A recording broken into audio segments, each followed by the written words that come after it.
Hello, and welcome to the podcast, Your Biz Story. This is Tom Sabo, your host. Your Biz Story examines small business in Northeast Ohio. You'll meet the owner, learn about the business products and services offered, how the business got started, the challenges a business owner faces, and many other aspects of running a small business. Whether you're a consumer, business owner, or have thought about opening a business, you'll thoroughly enjoy today's podcast.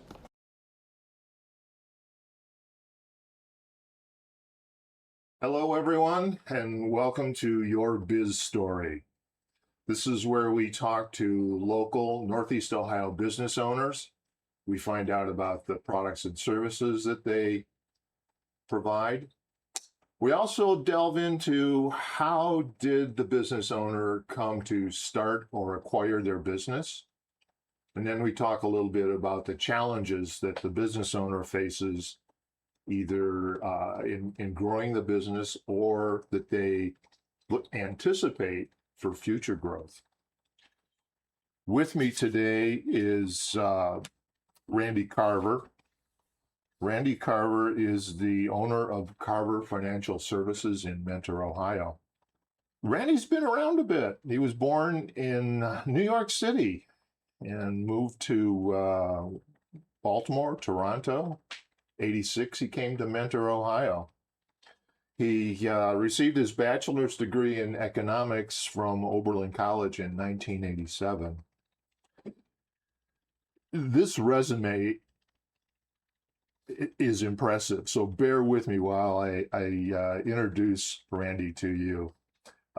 Randy is a certified retirement planning counselor. He's a certified divorce financial planner. He is a certified exit planning advisor, along with being the president and the founder of Carver Financial Services. His business manages over $3.8 billion in assets for his clients. He has clients around the world. He's a registered principal with Raymond James Financial Services Incorporated, and he's been a member of the Rotary since 1989. He has taught courses to certified public accountants. He's also provided continuing legal education to attorneys. The man is well published, okay? He has appeared as a commentator on news platforms such as Fox Business, CNN, Yahoo Finance, Bankrate, Cheddar TV, Newsmax, and Fox News. Okay, and he has been featured in publications such as the New York Times, Barron's, Forbes, Financial Times, and Crain's Cleveland Business. Both Barron's and Forbes, ranked Randy the number one financial advisor in Ohio in March of 2024, and one of the top 100 in the United States. Within Carver Financial, he has a group called Carver Cares. They have donated more than $448,000 and 300,000 meals here in the area. His annual golf outing, generates more than $150,000 for the Be the Match, and he's also affiliated with the New Beginning Initiative as part of Carver Financial, which has helped change dozens of lives in Lake County. He resides in Kirtland, Ohio, with his wife, Christine, and their two dogs, Thor and Brutus. Randy, in his spare time, if you will, is a pilot. He enjoys boating and world travel. Randy, welcome to Your Biz Story. Thank you. I have to assume by the names Thor and Brutus, we're not talking about little tiny puppies, are we? Yeah, Brutus is a St. Bernard. It's about 200 pounds. Thor's a little Rottweiler. All righty.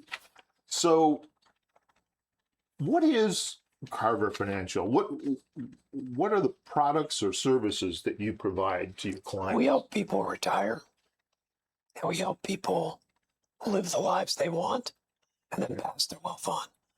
So it's a little bit of a combination of life coach, wealth manager, tax planner, estate planner. And there's really no one else that does what we do, which is why obviously we keep growing Yeah. the way we are. So people come to us and they tell us what their vision is, and then we help them do it. But we'll get calls on everything from planning a trip to Hawaii to fixing their tax bill.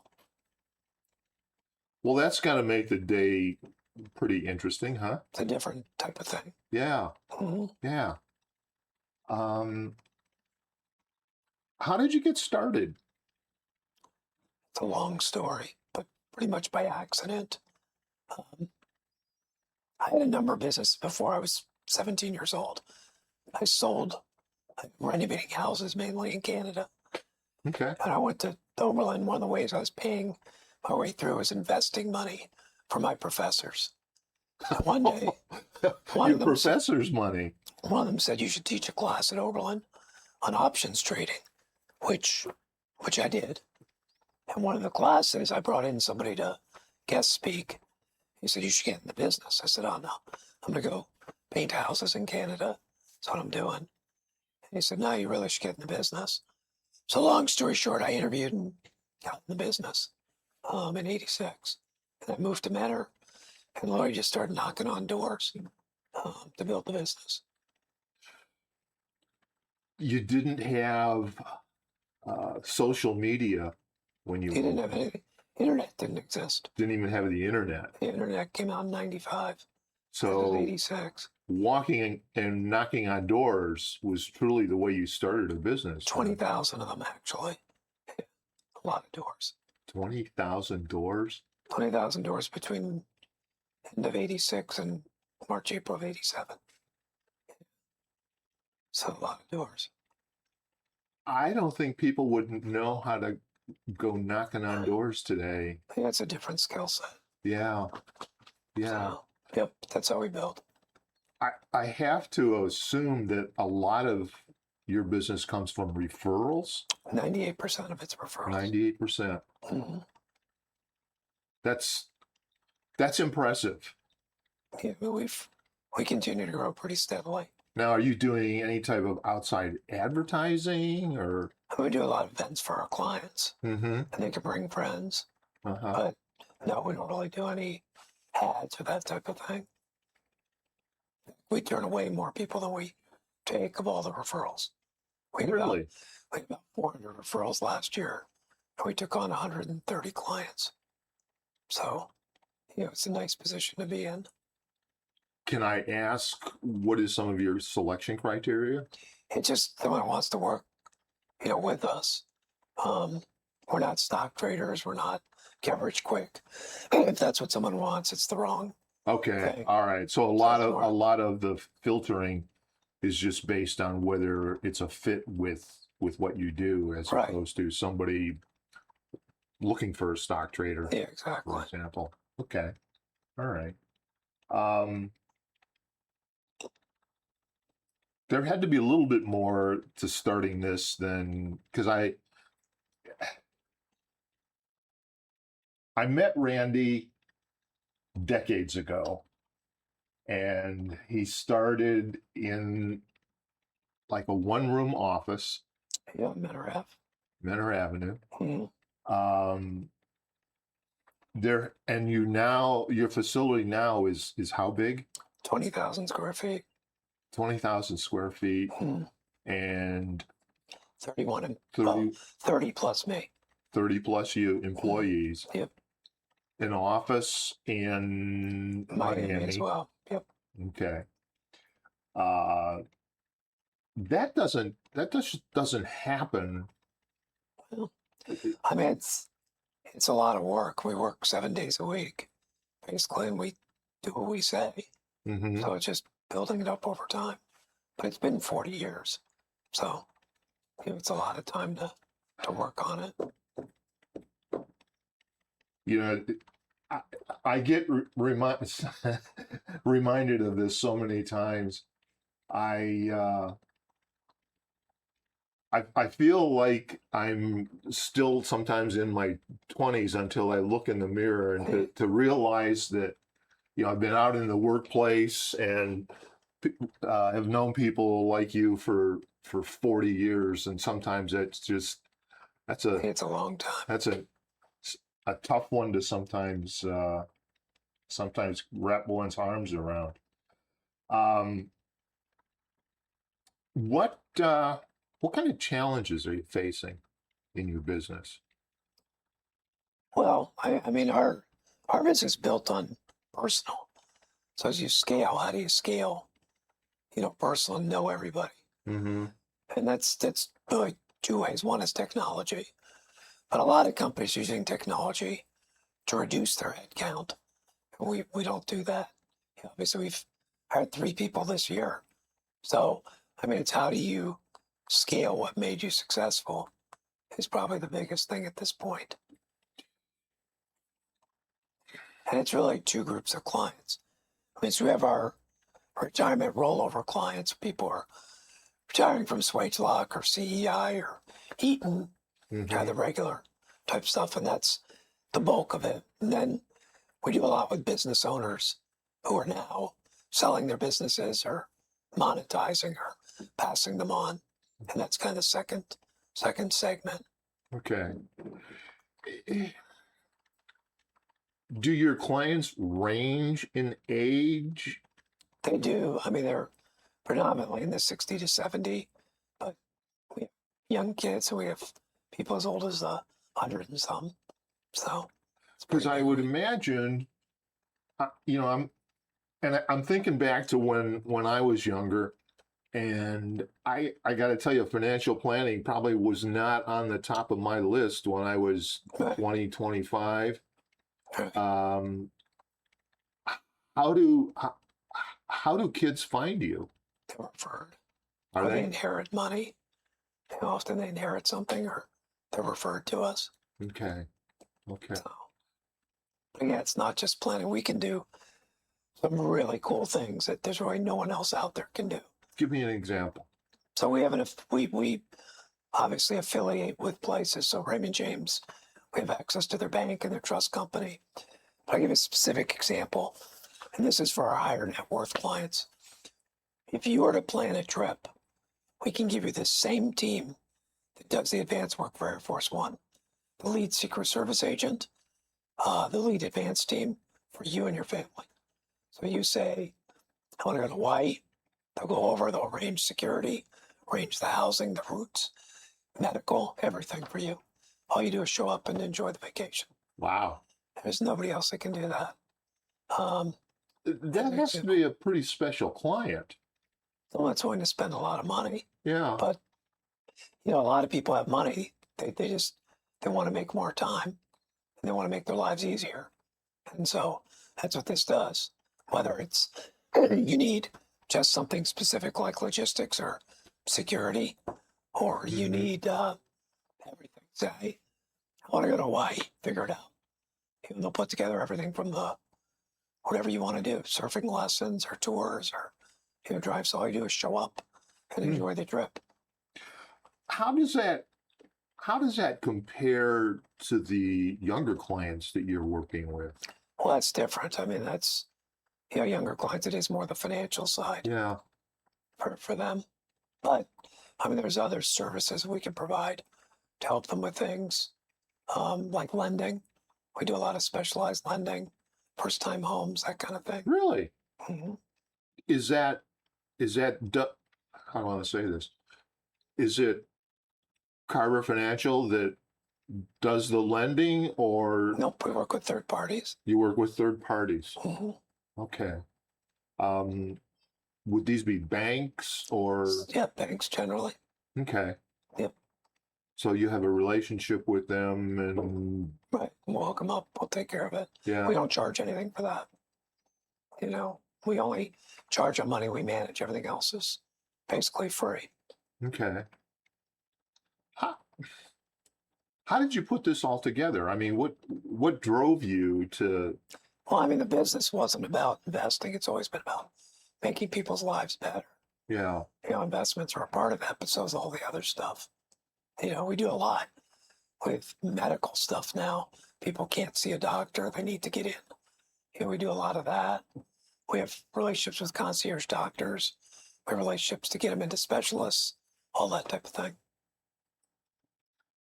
it sounds like if there's one phone number that you don't want to lose, it's yours.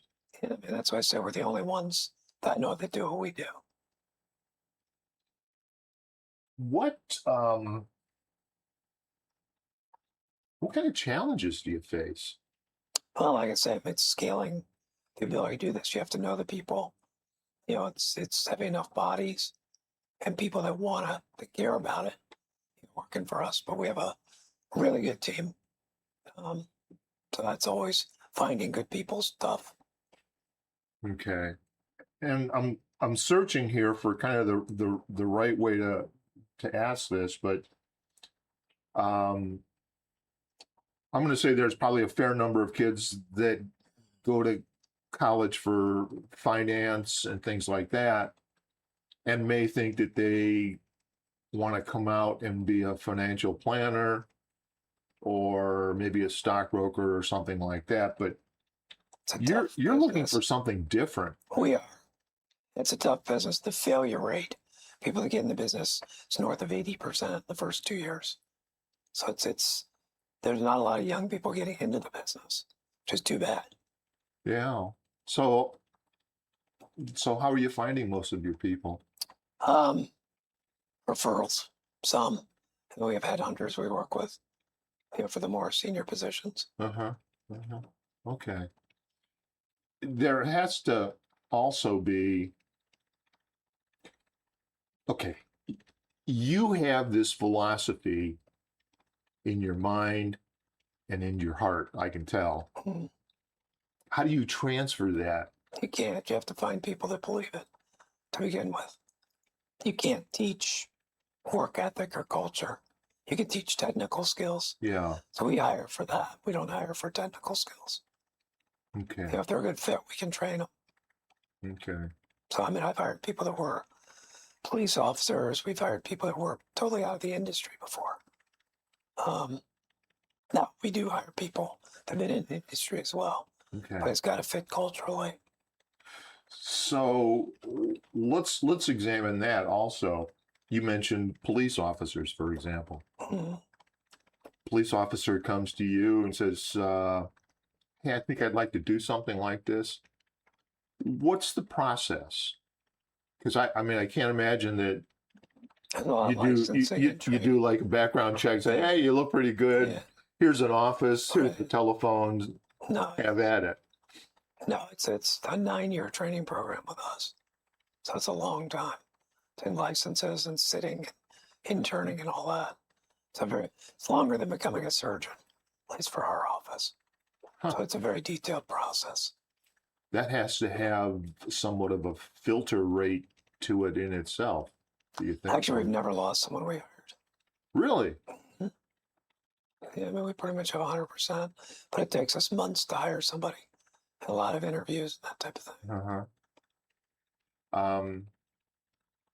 Are the interviews strictly with you? Are they No, it's the no? team.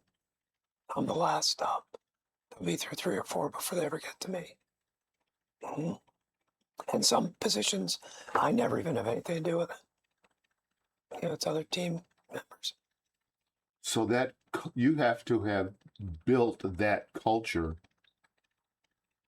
into everyone that's Mhm. within I like to think so. Carver Financial. Yeah. Because I've I've had certain roles in business where part of the challenge was to build a culture, Mhm. and I've had some experience doing that, and I know what that can look like, and to do it to the degree that you have, that's That's pretty impressive. Pretty impressive. And it takes the same message day after day after day after You have to be day. consistent. Yeah. I mean, you have to know what the vision is. A lot of business owners have no idea what their vision is. So if you don't know how you're going to communicate it to your team. Exactly. So just like clients, they need to know what they want. If you don't know where you're going, there's no way to judge if today's activities are going to get you there. And that I would imagine that it might be difficult sometimes for a client to come in and try to tell you what their vision is, Can be. It's part of the job is figuring helping that them out. figure it out. Yeah. Because a lot of business owners struggle with that. Sure. And I don't think we're as people that we're directed to have that type of thinking. You know, to Right. think about what's your vision for things. What do you want? Where do you want to be? Yeah. That's is that a long process for you? Not generally. It just depends on the person. Okay. You know. But Okay. again, it's a unique thing. Do a lot of clients come in with their own vision already, or do you have to? Sure. I mean, some people know what they want. Would you say that's more than 50%? Most of them. Okay. Or at least they think they know what they want. So, yeah.